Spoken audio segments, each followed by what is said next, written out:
Candied apples. Candied apples are a great fall treat, especially during apple harvest season. This recipe will make 4 to 6 candied apples. Here I'm using Snapdragon apples, 4 medium-sized hand-picked crisp apples. Insert lollipop or craft sticks into whole and stemmed apples.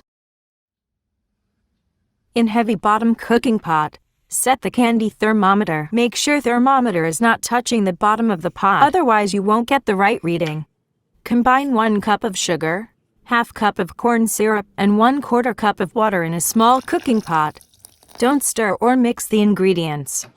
Over medium to high heat. Heat up to 300 to 310 degrees Fahrenheit. Same time line up the wax paper or silicone sheet.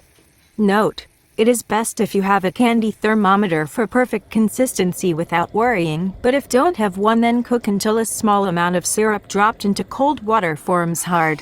Once thermometer reading gets to 300 Fahrenheit, remove it from the heat and stir in food coloring. I'm using red gel food color.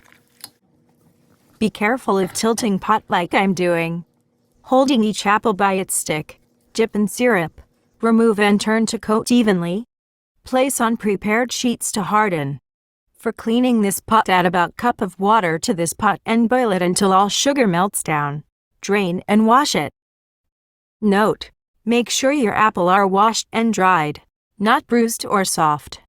Enjoy right away, or these apples are good for a week on room temperature.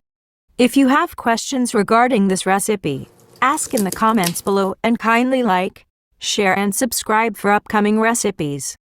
And if you have tried this recipe, come back and let me know how it was in the comments. Thanks for watching.